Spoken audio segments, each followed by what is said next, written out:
Welcome to Goyal IAS. देखिए, जैसे कि आप जानते हैं, अगर आपको हरियाणा में सरकारी नौकरी करनी है तो आपको एक सीईटी का पेपर निकालना पड़ता है, कॉमन एंट्रेंस टेस्ट। तो आप देख पा रहे होंगे कि गोयल आईएएस की तरफ से आपको एक कोर्स दिया जा रहा है। उसमें हम इंडियन पॉलिटी की बात करेंगे पहले, और इसमें जो लेक्चर 1 है उसे आज से हम थ्रो कर रहे हैं। आज से मेरा तात्पर्य है, आज 2026 का जो पहला दिन है, 1 जनवरी, थ्रो कर रहे हैं। जैसे कि आप जानते ही हैं, आपका जो अपकमिंग इसका प्रीलिम्स होगा आप निकाल पाएँ, और जो भी मैं पढ़ाऊंगा आपको उम्मीद करता हूं कि कॉन्सेप्चुअली भी आपको समझ में आ जाए, क्योंकि उससे फायदा ये होगा जब आप एग्जाम देंगे, अगर ऑप्शन नहीं भी आता है आपको तो कॉन्सेप्ट से आप एलिमिनेट कर पाएंगे और कहीं ना कहीं आप राइट आंसर तक पहुंच पाएंगे। आज हम बात करेंगे इंडियन कॉन्स्टिट्यूशन की।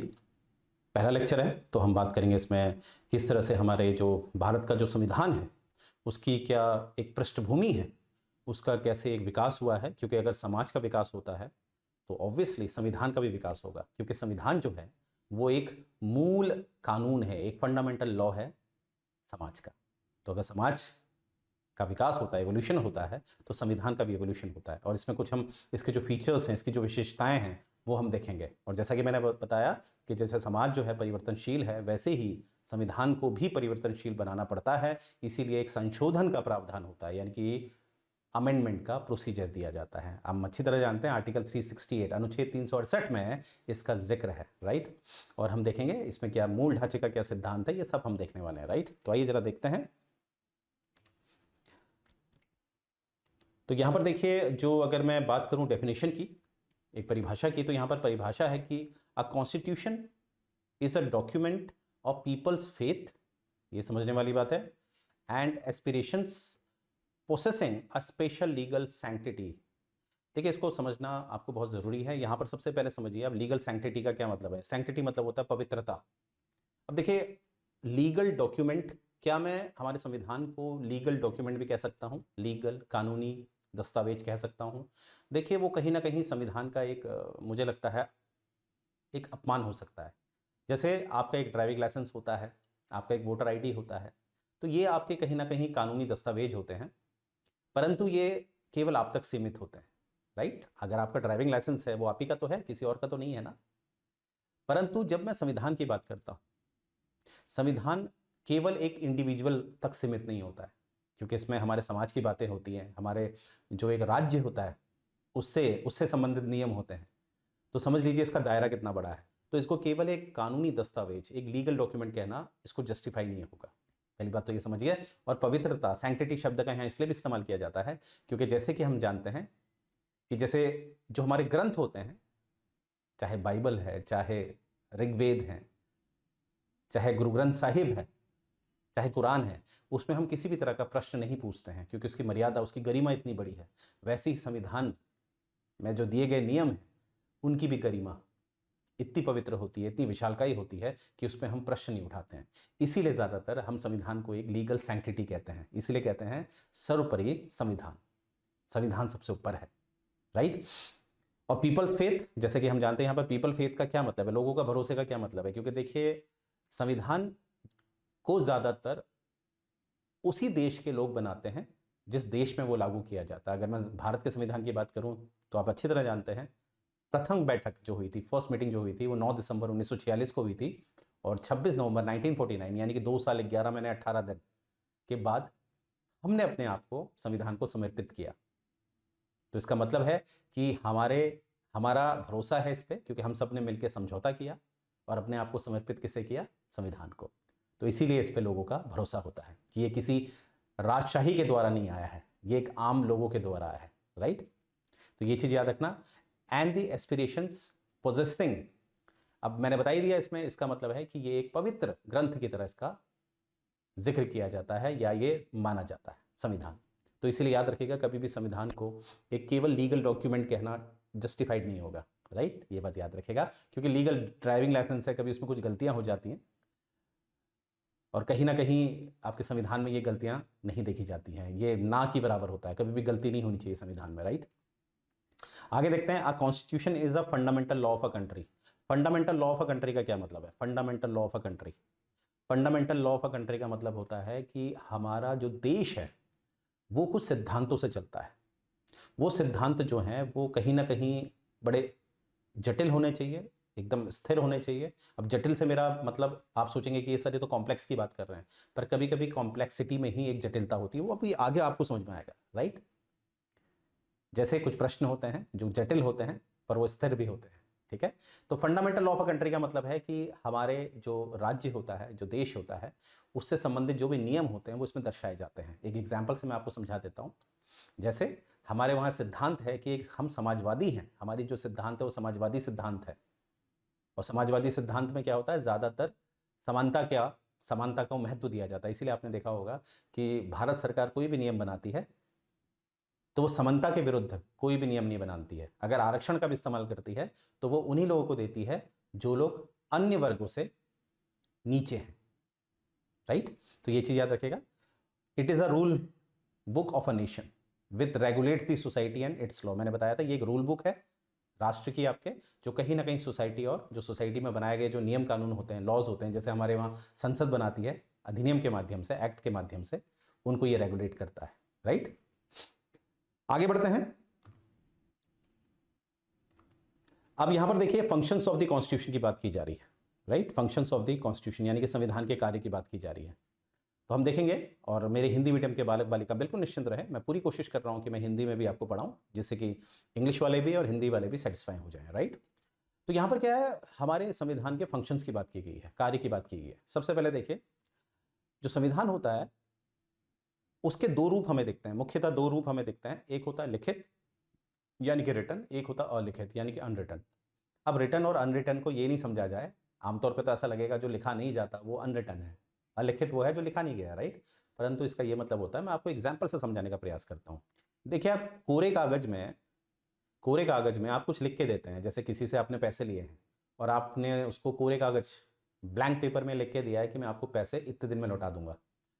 पर देखिए उसका कोई भी एक कानूनी महत्व नहीं होता है, कानूनी महत्व नहीं होता, उसका कोई वैल्यू नहीं है। लिखा तो गया है पर उसका लीगल डॉक्यूमेंट की तरह वो इस्तेमाल नहीं किया जाएगा। वहीं पर एक प्रॉपर स्टैम्प पेपर में एक नोटरी के द्वारा आप कुछ लिखते हैं तो उसका एक लीगल वेटेज होता है। आप समझ गए ना, दोनों में लिखा गया है, एक है प्लेन पेपर, एक है आपके स्टैम्प ड्यूटी जिसमें नोटरी कराई गई है, तो दोनों में लिखा गया, पर ज़्यादा लीगल वेटेज किसका ज़्यादा है? ऑब्वियसली नोटरी का। तो वही चीज़ होती है, एक रिटर्न जो होता है जिसमें औपचारिक रूप से लिखा जाता है, और एक अनरिटन जो होता है जिससे अनौपचारिक रूप में लिखा जाता है। तो पहले तो ये समझ लीजिएगा ये होता है, और याद रखिएगा अनरिटन में ज़्यादातर जो नियम होते हैं वो संसद या आपकी जो न्यायपालिका होती है, न्यायपालिका यानी कि जुडिशरी, वो बनाती है। और वो ज़्यादातर क्या होते हैं, ये संविधान का रूप बढ़ता रहता है क्योंकि इसमें संशोधन करना बहुत आसान होता है, जो अनरिटन कॉन्स्टिट्यूशन होता है। पर जो रिटन कॉन्स्टिट्यूशन होता है उसमें संशोधन करना इतना आसान नहीं होता है, राइट। तो कहीं ना कहीं रिटन कॉन्स्टिट्यूशन में हमें ये दिखता है कि यहाँ पर संविधान जो होता है वो सर्वोपरि होता है। इसीलिए भारत में अगर आप देखेंगे संविधान एक लिखित रूप में है, रिटन फॉर्म में। कहाँ? भारत में। इसीलिए भारत में सर्वोपरि क्या होता है? संविधान। सर्वोपरि संविधान यानी कि सबसे ऊपर कौन है? संवैधानिक नियम। अब देखिए, चाहे संविधान रिटन है या अनरिटन है वो मैंने आपको बता दिया है, और भारत में आपका लिखित संविधान है, रिटन कॉन्स्टिट्यूशन है। तो अगर इन दोनों को अगर मैं देखूं, कहीं ना कहीं दोनों संविधान है। क्या फंक्शन है इनके? Expression of ideologies. अब यहाँ पर क्या मतलब है, जो सिद्धांत होते हैं उसको ये दर्शाते हैं। जैसे भारत में आप देख लीजिए, भारत एक समाजवादी है, पंथ निरपेक्ष है, समानता की बात करता है। तो इस तरह से जो सिद्धांत है हमारे वहाँ वो दर्शाता है हमारा, ठीक है। जैसे मैं अगर सेक्युलर की बात करूँ, पंथ निरपेक्ष की बात करूँ, तो जब आप अनुच्छेद 25 और अनुच्छेद 26 को पढ़ते हैं तो आपको क्या दिखता है? ये यहाँ से हमारे संविधान का जो मूल सिद्धांत है वो दर्शाता है। यानी कि 25 के द्वारा मैं किसी भी धर्म को, अगर मेरा जो चेतना है वो किसी भी धर्म को स्वीकार करना चाहती है, जोर जबरदस्ती नहीं होनी चाहिए, चेतना होनी चाहिए, कॉन्साइंस होना चाहिए। अगर मैं किसी धर्म को स्वीकारता हूँ तो मुझे कोई रोक नहीं सकता। इसीलिए बाबा साहब ने मृत्यु के समय 1956 में एक हिंदू घर में पैदा होने के बावजूद उन्होंने एक बुद्धिज्म धर्म को अपनाया। क्यों? क्योंकि हमारा जो सिद्धांत है वो है पंथ निरपेक्ष है, और 26 के द्वारा आप धर्म से जुड़े हुए जो भी रीति रिवाज होते हैं, रिचुअल्स होते हैं, उसको आप लागू कर सकते हैं, फॉलो कर सकते हैं, राइट। तो ये है आपका एक एग्जाम्पल मैंने दिखाया। तो यहाँ पर देखिए ये सब चीज़ें, अनुच्छेद 25 और 26 क्यों हो पा रहा है? क्योंकि वी आर पंथ निरपेक्ष, वी आर सेक्युलर। दूसरा देखिए, एक्सप्रेशन ऑफ बेसिक लॉस। अब बेसिक लॉस का यहाँ पर मतलब होता है जैसे जो आपके, जैसे मैंने कहा ना, एक समाजवादी विचारधारा, ये एक बेसिक लॉ हो गया। जैसे जो भी हमारे मौलिक अधिकार होते हैं जो भाग 3 में है, पार्ट 3 में आपको पता है आपके फंडामेंटल राइट्स हैं, वो आपके बेसिक लॉ होते हैं, जैसे right to life, right to property. Although ये बात सत्य है कि राइट टू प्रॉपर्टी 44वें संशोधन 1978 से एक लीगल राइट बना दिया गया है, यानी कि भाग 3 यानी कि पार्ट 3 से निकालकर उसे कहाँ डाल दिया गया है, अनुच्छेद 300 क 300A में डाल दिया गया है। पर संविधान में ज़्यादातर ये बेसिक लॉ की कैटेगरी में आते हैं, राइट। आगे देखते हैं, जैसे मैंने बताया आपको, फ्रीडम ऑफ स्पीच हो गया, राइट टू असेंबल हो गया, सारे के सारे आपके कहाँ मिलते हैं, आर्टिकल 19 में, राइट। तो ये हमारे कुछ बेसिक लॉज होते हैं, जैसे फंडामेंटल राइट्स जो होते हैं वो भी आपके वो कहीं ना कहीं आपके बेसिक लॉज की कैटेगरी में भी आते हैं, राइट। नेक्स्ट है ऑर्गेनाइजेशनल फ्रेमवर्क। ऑर्गेनाइजेशनल फ्रेमवर्क का मतलब होता है जैसे कि एक संस्थात्मक संस्था का एक ढांचा परिभाषित किया गया है, जिससे कि आगे चल के कोई विवाद ना हो। जैसे आप जानते हैं, अगर मैं राज्य को देखूं तो राज्य की जो शक्ति होती है, वर्तमान में इन शक्तियों को 3 में विभाजित किया जाता है। पावर इज डिवाइडेड इनटू 3, आप जानते हैं, एग्जीक्यूटिव, लेजिस्लेटिव, जुडिशियल, कार्यपालिका, व्यवस्थापिका और न्यायपालिका।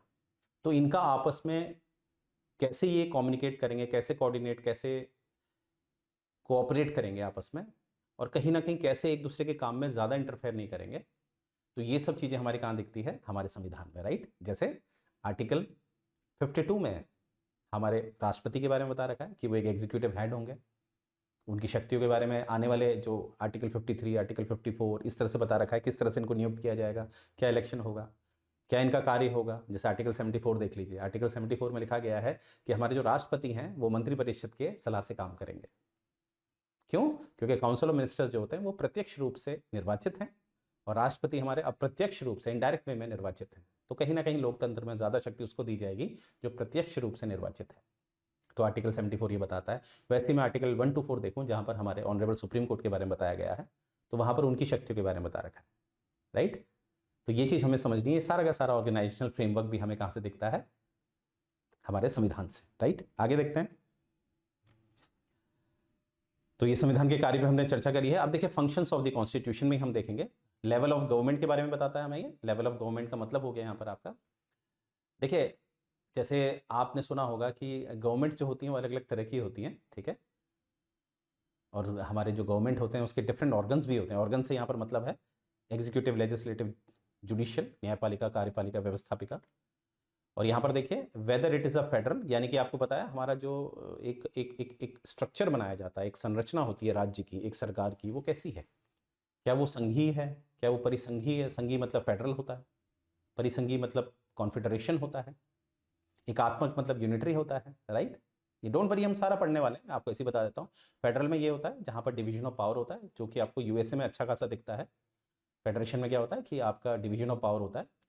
वैसे इसको ऐसा मत समझिएगा, इसको ये समझिए आप, क्योंकि मैं आपको बताता हूँ, क्योंकि फेडरल को अभी आप, फेडरल सिस्टम को आप इंडिया में रखिएगा और कॉन्फेडरेशन को आप यूएसए में रखिएगा। दोनों में क्या अंतर होता है? दोनों में ये होता है, फेडरल को पहले ये समझ लीजिएगा, इसको संघीय कहते हैं और कॉन्फेडरेशन को परिसंघीय कहते हैं। फेडरल को क्या कहते हैं? संघीय, और कॉन्फेडरेशन को परिसंघीय। दोनों में क्या अंतर होता है? दोनों में ये अंतर होता है कि अगर मैं फेडरल की बात करूं तो इसमें जो प्रांत होते हैं उनके पास कहीं भी ये शक्ति नहीं होती है कि वो संघ से दूर हो पाए, क्योंकि संघ ने पूरा का पूरा प्रांतों को स्वीकारा होता है, प्रांतों को एक्सेप्ट किया होता है, रिकॉग्नाइज किया होता है। तो प्रांतों के पास, यानी कि राज्यों के पास, वर्तमान में 28 राज्य हैं ना भारत के, उनके पास ये शक्ति नहीं है कि अपने यूनियन से वो बाहर हो जाए, अपने संघ से वो बाहर हो जाए। उसे हम कहते हैं फेडरल। इसमें किसी भी तरह का एग्रीमेंट नहीं है। और कॉन्फेडरेशन में क्या होता है, यहाँ पर जो प्रोविंसेस होती हैं, जो प्रांत होते हैं, वो आपस में एग्रीमेंट करके एक संघ का निर्माण करते हैं। इसका मतलब क्या हुआ, ये जब चाहें इस संघ से बाहर भी आ सकते हैं, क्योंकि ये एग्रीमेंट के द्वारा हुआ है। तो यूएसए में, इसीलिए हम यूएसए में कहते हैं यूनाइटेड स्टेट्स ऑफ अमेरिका, यानी कि अमेरिका का जो निर्माण हुआ है वो स्टेट्स के यूनाइटेड होने से हुआ है। तो यूनाइटेड स्टेट्स ऑफ अमेरिका कहते हैं। क्या हम यूनाइटेड स्टेट्स ऑफ इंडिया कह सकते हैं? नहीं, क्योंकि इंडिया में कॉन्फेडरेशन नहीं है, इंडिया में फेडरल है। तो ये बात याद रखेगा, राइट। और यूनिटरी का मतलब होता है एकात्मक, जहाँ पर केवल एक ही के पास शक्ति होती है, एक ही यहाँ पर सरकार होती है। जैसे केंद्र सरकार है तो केवल केंद्र सरकार हो गई। भारत में ये होता है, भारत में ये होता है जब माहौल खराब होता है। जैसे कि आर्टिकल 352 की मैं बात करूँ, 352 की अगर मैं बात करूँ, तो वहाँ पर आप देखते हैं इमरजेंसी का प्रावधान दिया गया है, आपातकाल का, जिसमें जो हमारा एक संघीय ढांचा है, जो फेडरल स्ट्रक्चर है, वो किस में चेंज हो जाता है? एकात्मक में, राइट। तो यहाँ पर भी हमारा सारा का सारा हमें संविधान के द्वारा पता चलता है कि हम किस तरह की हमारी जो गवर्नमेंट है वो किस तरह का है, उसका जो स्ट्रक्चर है, उसकी जो संरचना है वो किस तरह की है। क्या वो संघीय है, क्या वो परिसंघीय है, क्या वो एकात्मक है, राइट। फेडरल है, कॉन्फेडरेशन है और यूनिटरी है। आगे देखते हैं प्रोविजंस ऑफ अमेंडमेंट। ये मैंने आपको बताया दिया था, जैसे कि हम अच्छी तरह जानते हैं कि जो समाज होता है वो परिवर्तनशील होता है। समाज जो होता है परिवर्तनशील होता है, और जो समाज का जो मूल कानून है, मूल सिद्धांत है, वो हमारे संविधान में होते हैं। तो इसीलिए अगर समाज का जो सोसाइटी का एक बेसिक रूल है वो चेंजेबल है, वो इवॉल्व करती है, ठीक है, वो विकसित होती है, तो इसीलिए संविधान का भी कहीं ना कहीं एक मूल मंत्र होगा कि उसे एक विकासशील बनाना पड़ेगा। इसीलिए हमारे संविधान में अमेंडमेंट यानी कि संशोधन का प्रावधान दिया गया है, जो कि आपको आर्टिकल 368 में दिखता है, ठीक है। परंतु ये जो प्रावधान है, ये जो विकसित करने का ये जो प्रावधान है आर्टिकल 368 में, ये यूनिफॉर्म वे में होना चाहिए। यूनिफॉर्म होने का मतलब है कि इसका इस्तेमाल केवल भारत के उपलक्ष्य में देखा जाए तो केवल पार्लियामेंट कर सकती है, ओनली पार्लियामेंट, ओनली पार्लियामेंट, ये बात आपने याद रखनी है। तो यहाँ पर देखेंगे क्या लिखा है, जैसे एक यहाँ पर आप देखिएगा तो अभी तक हमने क्या देखा, यहाँ पर हमें ये पता चल रहा है कि संविधान में दिए गए सिद्धांतों को, संविधान में पहले सिद्धांत होते हैं, उस हिसाब से समाज परिभाषित होता है, यानी कि संविधान में जो होता है वही हमें समाज में दिखता है। पर ऐसा कभी कभी हमें नहीं दिखता है। इसका सबसे बढ़िया एग्जाम्पल आपको यहाँ पर दिखा रखा है सोवियत कॉन्स्टिट्यूशन का, जिसे आप यूएसएसआर कहते हैं, जो आप जानते हैं 1991 में खंडित हो गया था। फिर उसमें से काफ़ी सेंट्रल एशियन देश निकले, रशिया निकला, परंतु अभी यूएसएसआर की बात करेंगे। और यहाँ पर दूसरा एग्जाम्पल है अमेरिकन कॉन्स्टिट्यूशन में। देखिए दोनों ही यहाँ पर विपरीत हैं। कैसे? सोवियत कॉन्स्टिट्यूशन जो है, जो उसका जो संविधान है, अगर मैं सोवियत कॉन्स्टिट्यूशन की बात करूँ, 1918 में आया, 1924 में आया, 1936 में आया, 1977 में आया, इस तरह से इसका बार बार संविधान बदला गया। और संविधान में जो जो सिद्धांत लिखे गए, जैसे कि एक कम्युनिस्ट सिद्धांत को अपनाया गया, यहाँ पर एक सोशलिस्ट पैटर्न को अपनाया गया। अब ये कम्युनिस्ट क्या है, सोशलिस्ट क्या है, वो हम आगे चर्चा करेंगे, डोंट वरी। फिलहाल इतने याद रखेंगे, जो ये कम्युनिस्ट विचारधारा जो रखी गई, किसके सिद्धांतों पे? मार्क्स और लेनिन, मार्क्स, कार्ल मार्क्स और लेनिन। तो यहाँ पर ये था कि ये लिखा गया था कि यहाँ पर जो है, जो भी रिसोर्सेस होंगे वो राज्यों के होंगे, सबको समानता मिलेगी। इस तरह से सिद्धांत हमें दिखते हैं सोवियत के संविधान पे। परंतु वास्तविकता में यहाँ पर जो कम्युनिस्ट पार्टी थी, जो प्रोलिटेरिएट थे, आगे चलकर प्रोलिटेरिएट कौन थे? ये एक मजदूर वर्ग था। इसी ने कहीं ना कहीं आगे चलकर सत्ता हासिल करी और कहीं ना कहीं कम्युनिस्ट पार्टी का जन्म दिया। और कम्युनिस्ट पार्टी ने जो सिद्धांत लिखे थे संविधान में सोवियत के, यानी कि समानता की बातें, अधिकारों की बातें, लोकतंत्र की बातें, परंतु वास्तविकता में कम्युनिस्ट पार्टी ने अपने पास सत्ता रखी और ऐसी रखी कि बिल्कुल भी सिद्धांतों को लागू नहीं किया, बिल्कुल विपरीत। तो यहाँ से हमने क्या देखा? सोवियत में जो सिद्धांत इन्होंने अपने संविधान में संविधान में दर्शाया था, उसको वास्तविकता का रूप नहीं दिया। आज भी आप जाइए, अगर चाइना की बात करूं, चाइना अपने आप को डेमोक्रेटिक बोलता है, उसके संविधान को भी आप पढ़िए, डेमोक्रेटिक बोलता है, सेक्युलर भी बोलता है कहीं ना कहीं, परंतु कहीं ना कहीं आपको दिखता है कि वास्तविकता कुछ और है। वहाँ पर आज भी एक पार्टी रूल करती है, चाइना में। और वैसे ही देखिए अमेरिका में क्या है, अमेरिका में उनके ना ही कभी अब उनका जो संविधान पढ़ते हैं, संविधान में आपको दिखेगा कि कहीं पर भी उन्होंने ये नहीं बता रखा है कि वो कैपिटलिस्ट होंगे, वो वेलफेयर वाले स्टेट होंगे, कहीं पर भी नहीं बता रखा है। आप देख लीजिएगा उनका जब संविधान पढ़ेंगे। परंतु इन सिद्धांतों को उनके वास्तविक रूप में देखा जाता है, प्रैक्टिकल फॉर्म में हमें दिखते हैं कि वहां पर वेलफेयर की बात है, वहां पर मैटरनिटी लीव मिलती है, वहां पर कहीं ना कहीं बेरोजगारी भत्ता मिलता है, लोगों का ध्यान दिया जाता है, पब्लिक वेलफेयर की बात की जाती है।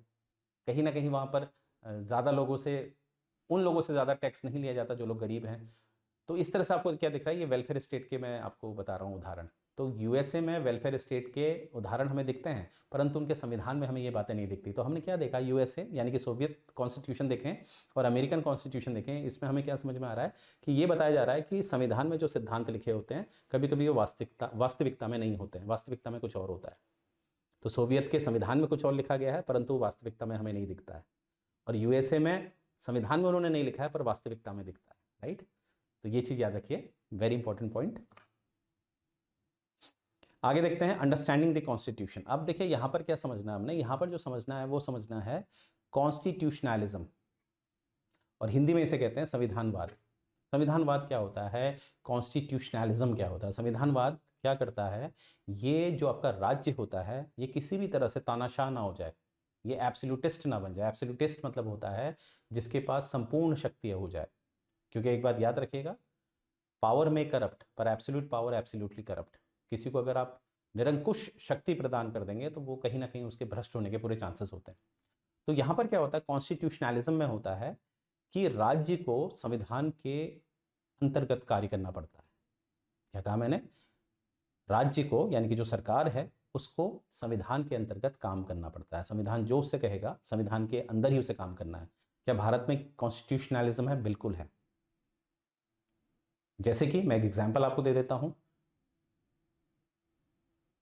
राष्ट्रपति अपने मन से कोई भी कार्य नहीं कर सकते, उनको हमेशा संवैधानिक नियमों के तहत ही काम करना पड़ता है। अर्थात अब जैसे राष्ट्रपति के पास पार्डनिंग पावर होती है ना, क्षमा देने की जो शक्ति है राष्ट्रपति की, जो अनुच्छेद 72 आर्टिकल 72 में मेंशन है, यानी कि वो किसी की फांसी को रोक सकते हैं, ऐसा नहीं है। उनको ये प्रावधान काउंसिल ऑफ मिनिस्टर के अकॉर्डिंग करना पड़ता है। ये संविधान में मेंशन है, क्योंकि साफ लिखा गया अनुच्छेद 74 में आर्टिकल 74 में कि हमारे जो राष्ट्रपति हैं वो किसके अनुसार काम करेंगे? काउंसिल ऑफ मिनिस्टर के, राइट।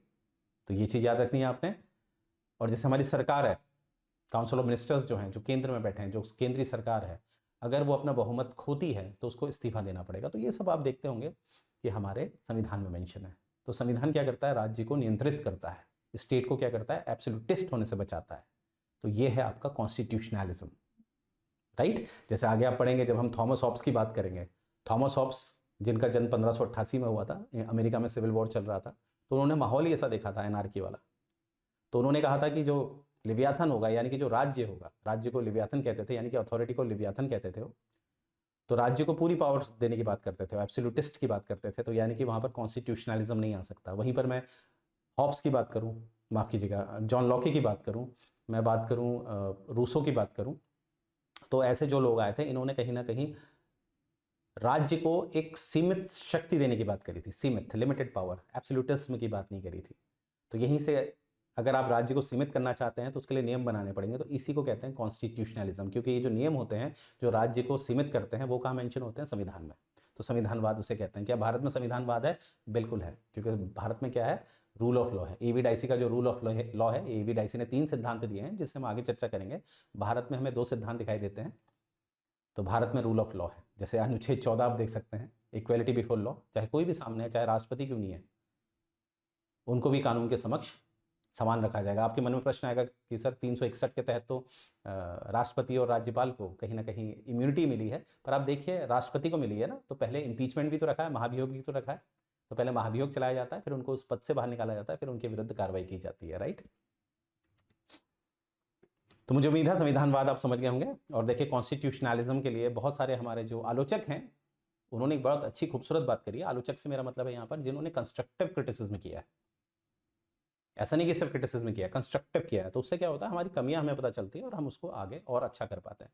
तो केसी बियरे की बात करें या डब्ल्यू.जी. एंड्रयू की बात करें, उन्होंने क्या बोला है? कॉन्स्टिट्यूशनलिज्म इंप्लाइज कहाँ होता है, कैसे पता चलता है? जहाँ पर डिवीजन ऑफ पावर होता है। क्या भारत में डिवीजन ऑफ पावर है? बिल्कुल है। अगर आप देखिए अनुसूची 7 को, स्केड्यूल 7 को, वहाँ पर आपको डिवीजन ऑफ पावर दिखता है। Acceptance of plurality of interest in society, बिल्कुल एक्सेप्टेंस ऑफ प्लोरिटी दिखता है। कभी भी आपको ये डिक्टेटरशिप तो नहीं दिखती ना, जिसकी जो इच्छा है वो कर सकता है। जैसे आर्टिकल 19 को आप देख सकते हैं। आपकी विचारधारा जो भी है, अगर वो नैतिक पूर्ण है, एथिकल है, तो आप उसको इस्तेमाल कर सकते हैं।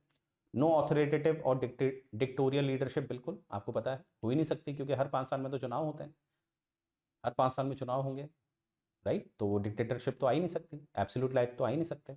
और ऊपर से हमारा क्या है, अगर मैं इसमें देखूँ आर्टिकल 50 को देखूँ, तो सेपरेशन ऑफ पावर की बात करता है, जहाँ पर जुडिशियल और एग्जीक्यूटिव, न्यायपालिका और कार्यपालिका की शक्ति को अलग करने की बात की है। तो डिक्टेटर बनने के लिए तो आपको एब्सोल्यूट पावर चाहिए ना, तो होती नहीं हमारे वहाँ। Minimum constant on individual freedom, बिल्कुल। जो हमारे वहाँ एक आर्टिकल 19 की बात करें, जो एक लिबर्टी की बात करता है इंडिविजुअल लेवल पे, वहाँ पर आप देखें कि यहाँ पर जो एक्सेप्शंस हैं वो भी क्या हैं, बहुत जस्टिफाइड होने चाहिए। अदरवाइज ऐसा नहीं होता कि राज्य कभी भी कोई लिमिटेशन लगा देगा। जैसे इसका सबसे बढ़िया केस है आपका मनेका गांधी केस। मनेका गांधी केस जो 1978 है, मनेका गांधी जी को पासपोर्ट जब्त कर लिया गया था एक कानून के तहत, उस समय जो एक्ट था उस कानून के तहत। और आगे चल के आपने देखा कि भारत में ड्यू प्रोसेस का सिद्धांत आया। ड्यू प्रोसेस एक डॉक्ट्रिन है ये। अब ये डॉक्ट्रिन क्या है, इसको मैं जोड़ सकता हूँ गोल्डन ट्रायंगल से। गोल्डन ट्रायंगल में कौन कौन से आर्टिकल आते हैं? 14, 19 और 21। यानी कि अब केवल एक आर्टिकल को नहीं पढ़ा जाएगा, 21 को पढ़ने के लिए 19 का भी सहारा लिया जाएगा, अनुच्छेद 19 का और अनुच्छेद 14 का भी। तब जाके अर्थ निकाला जाएगा। तो ड्यू प्रोसेस क्या करता है, विस्तारित कर देता है परिभाषाओं को। एक अनुच्छेद को नहीं पढ़ना है, बहुत सारे अनुच्छेद को एक साथ पढ़ना है। तो वहाँ से क्या होता है कि कहीं ना कहीं लोगों के अधिकार ज़्यादा सुरक्षित होते हैं, राइट। तो यहाँ पर क्या है, इस चक्कर में क्या होता है कि राज्य जो है वो चाह कर भी ज़्यादा लिमिटेशन नहीं लगा सकता, राइट। और यहाँ पर क्या है, according to Carl J Friedrich, the division of power is the most important basis of constitutionalism. जैसे डिवीजन ऑफ पावर हमें दिखता है स्केड्यूल 7 में, और ये कहते हैं स्केड्यूल 7 सबसे अति महत्वपूर्ण प्रावधान है, प्रोविजन है, किसके लिए, कॉन्स्टिट्यूशनलिज्म के लिए। तो भारत में है ना, अगर आपके मेंस में आ जाता है, प्रूफ करिए, कमेंट करिए कि भारत में कॉन्स्टिट्यूशनलिज्म है, तो वहाँ पर आप इसका इस्तेमाल कर सकते हैं कि भारत में स्केड्यूल 7 हमें दिखाई देता है, राइट। भारत में हमें रूल ऑफ लॉ दिखाई देता है, ठीक है, भारत में हमें सेपरेशन भी दिखाई देता है। तो ये सब किसका है उदाहरण, कॉन्स्टिट्यूशनलिज्म के, क्योंकि ये राज्य को एब्सोल्यूट नहीं होने देते, तानाशाह नहीं होने देते, निरंकुश नहीं होने देते। आगे क्या है, कॉन्स्टिट्यूशनलिज्म में एग्जिस्ट इन अ मोनार्की और रिपब्लिक, एरिस्टोक्रेसी और democracy if there is division of power. यानी कि आप कॉन्स्टिट्यूशनलिज्म को सिर्फ डेमोक्रेसी में नहीं देख सकते हैं, मोनार्की में भी देख सकते हैं, राजशाही में भी देख सकते हैं, परंतु ये मोनार्की एब्सोल्यूट नहीं होनी चाहिए, ये नॉमिनल होनी चाहिए। क्योंकि एब्सोल्यूट मोनार्की का मतलब होता है जहाँ पर उनके पास पूरी पावर होती है, तो वहाँ पर नहीं हो सकता। जहाँ पर आपको मोनार्की नॉमिनल दिखती है, आज के समय में देखिए आप, जैसे यूके में आज भी आपको मोनार्की दिखती है, राजा रानी दिखाई देते हैं, भूटान देख लीजिए, परंतु वहाँ पर रियल पावर संसद के पास होती है। तो इसलिए क्या है कि वहाँ पर आपको कॉन्स्टिट्यूशनलिज्म आप कह सकते हैं, जहाँ पर भी मोनार्क क्या हो जाता है, नॉमिनल हो जाता है। वही बात एरिस्टोक्रेसी, कुलीन वर्ग, एरिस्टोक्रेसी मतलब कुलीन वर्ग जहाँ पर शासन करते हैं, डेमोक्रेसी तो आप जानती हैं, राइट। अब ये मैंने बता दिया, संविधानों के विद्वानों के विचार हमने देख लिए। अब देखिए कॉन्स्टिट्यूशनलिज्म इन इंडिया, इंडिया में है, मैंने वो सारा बता ही दिया आपको। रिटर्न है, सबसे पहले तो रिटर्न होना चाहिए, ठीक है। रिस्पॉन्सिबल गवर्नमेंट है हमारी। रिस्पॉन्सिबल गवर्नमेंट मतलब होता है कि जो मिनिस्टर्स होते हैं वो एक विधायकों के प्रति या सांसदों के प्रति क्या होते हैं, जवाबदेही होती है उनकी, ठीक है। तो ये रिस्पॉन्सिबल गवर्नमेंट होती है। पार्लियामेंट्री डेमोक्रेसी, और हमें अच्छी तरह जानते हैं जो मॉडर्न डेमोक्रेसी के दो वेरिएंट हमें दिखते हैं, प्रेसिडेंशियल और पार्लियामेंट्री, और भारत ने कौन सी उठाई है, पार्लियामेंट्री अडॉप्ट करी है। और पार्लियामेंट्री अपने आप में क्या होती है, रिस्पॉन्सिबल गवर्नमेंट होती है। यहाँ पर क्या होते हैं, एग्जीक्यूटिव रिस्पॉन्सिबल होते हैं towards legislature. Rule of law, बिल्कुल, जैसे आर्टिकल 14 है, राइट, इक्वलिटी बिफोर लॉ, यानी कि एबी डाइसी के नियम हम इस्तेमाल करते हैं। एबी डाइसी ने 3 सिद्धांत दिए थे, जिसमें से 2 हम इस्तेमाल करते हैं, डोंट वरी, हम आगे देखेंगे कौन कौन से थे। फंडामेंटल राइट्स होते हैं, separation of power, yes, schedule 7, check and balance होता है हमारा, बिल्कुल होता है भाई। इसीलिए 99th अमेंडमेंट जो था, जो 2014 में लाया गया था, जिसको निष्कासित कर दिया गया था 2015 के द्वारा, क्योंकि वो चेक एंड बैलेंस में जब पाया गया तो वो अननेसेसरी हस्तक्षेप कर रहा था न्यायपालिका के अंदरूनी मुद्दों पे, और जो कहीं ना कहीं वॉल्यूशन आर्टिकल 50 का, क्योंकि आर्टिकल 50 अनुच्छेद 50 में साफ लिखा है कि जो कार्यपालिका है और जो न्यायपालिका है वो एक दूसरे में इंटरफेयर नहीं करेंगे, ठीक है। कम्युनिकेट करेंगे, कोऑर्डिनेट करेंगे, पर एक दूसरे के काम में इंटरफेयर नहीं करेंगे। Flexibility of constitution and basic structure, बिल्कुल फ्लेक्सिबिलिटी है हमारे कॉन्स्टिट्यूशन में, तभी 368 है हमारे पास, right. Federal form of government, बिल्कुल हमारे वहाँ फेडरल फॉर्म ऑफ गवर्नमेंट है। मैंने बताया था कि एक होता है कॉन्फेडरेशन, एक होता है फेडरल, संघीय और परिसंघीय। हमारे वहाँ जो प्रांत हैं उनके पास कोई भी शक्ति नहीं है कि हमारी यूनियन से बाहर हो पाएँ, और शक्तियों का विभाजन है, उसको फेडरल कहते हैं। इंडिपेंडेंट ऑफ जुडिशरी, बिल्कुल हमारे वहाँ आपको दिखता है कि न्यायपालिका जो है वो कार्यपालिका से बिल्कुल क्या है, अलग है। इसीलिए आपने देखा होगा न्यायपालिका, अगर मैं ऑनरेबल सुप्रीम कोर्ट की बात करूँ तो सुप्रीम कोर्ट का जिक्र हमें सीधे कहाँ मिलता है, आर्टिकल 124 से लेकर 147। तो वो सारी शक्ति अपने संविधान से लेती है, जिससे कि किसी भी तरह से ऑनरेबल सुप्रीम कोर्ट, माननीय उच्चतम न्यायालय किसी भी तरह से प्रभावित ना हो न्याय देते समय। वो सारी शक्तियाँ कहाँ से लेती है, संविधान से, ना कि सरकार के दबाव में फैसले लेती है, राइट। तो यहाँ से आप समझ पाए होंगे। अब देखिए लेक्चर के बाद आपने ये जानना होगा कि किस तरह से आप कोर्स को परचेस कर सकते हैं। तो यहाँ पर सबसे पहले हमारे अचीवमेंट देखिए, इस तरह से मयंक जी हैं, आकृति जी हैं, मयंक जी हैं, तो IPS IAS सेलेक्ट हुए हैं, राइट। यहाँ पर देखिएगा, ये सबसे पहले तो आप देख लीजिएगा कि ये जो कोर्स आपको पड़ेगा, जो टेस्ट सीरीज़ हैं रिलेटेड टू योर एग्ज़ाम, ये एग्ज़ाम भी आपका नो डाउट बहुत जल्द हो जाएगा, अप्रैल तक हो जाएगा, तो 2-3 महीने पड़े हैं आपके पास। तो ये 999 में, मात्र 999 की आपको टेस्ट सीरीज़ पड़ेगी। तो आपने टेस्ट सीरीज़ ज़रूर लेनी है और अपनी तैयारी को देख लेना है कि आप किस लेवल में है, राइट। और यहाँ पर क्या करना है, आपने प्ले स्टोर में जाके गोयला क्लासेस इस तरह से आएगा, उसको आपने इंस्टॉल कर लेना है, राइट। और ये भी याद रखना है, हमारा जो टेलीग्राम ग्रुप है PPSC HDO 2026, इसमें आपने जरूर सब्सक्राइब कर लेना है, राइट। और शेयर भी करना है, और सब्सक्राइब जरूर करना है। जो भी रिलेटेड नोटिफिकेशन है वो यहाँ अपलोड कर दिए जाते हैं, जिससे कि आप इन्फॉर्मेशन में पीछे ना रहें, राइट। और अगर मैं बात करूँ यहाँ पर इसके कंप्लीट कोर्स की, तो ये पड़ेगा मात्र आपको 4,999 का। जो 10,000 का था 50% का डिस्काउंट है, तो आपको पड़ेगा 4,999 का। और अगर ऑफलाइन आप चाहते हैं तो वो पड़ेगा आपको मात्र 9,999, राइट। और ऑफलाइन जो है हमारा खरड़ ब्रांच है, खरड़ पे आप आइए, ठीक है। और यहाँ पर याद रखिएगा कि आपने क्या करना है, अपनी तैयारी ज़रूर करनी है, ऑनलाइन चाहे ऑफलाइन, ठीक है। और यहाँ पर आप देख लीजिएगा, ये ऑफलाइन में अगर देखें तो ग्रेवाल बिल्डिंग खरड़ में, और ये हमारा टेलीग्राम चैनल है PPSC HDO 2026, और ये हमारा व्हाट्सएप नंबर है। तो अगर आपकी कोई फ्रीक्वेंट क्वेरी है तो आप हमें व्हाट्सएप भी कर सकते हैं, राइट। तो यहीं सेंड करते हैं। जय हिंद गाइस।